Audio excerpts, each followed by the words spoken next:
It can be difficult to spot and can have a debilitating impact on a person's life. The number of reported cases of Lyme disease is up in several provinces, and experts warn climate change could speed up its spread. Thomas Daigle explains why.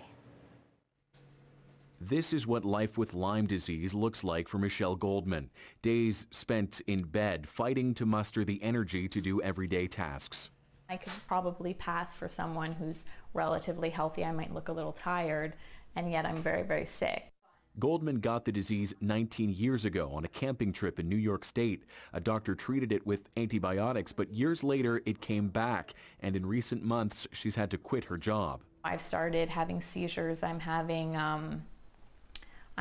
difficulty walking.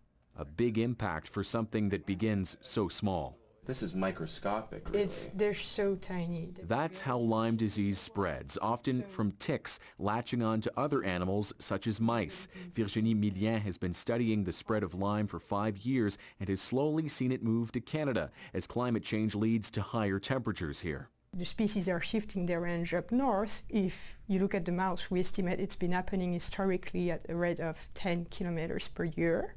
Reported cases have steadily increased from a handful to hundreds a year, and in regions Lyme hasn't been seen before, from British Columbia to the Maritimes. People are told Lyme disease, hard to get, easy to treat.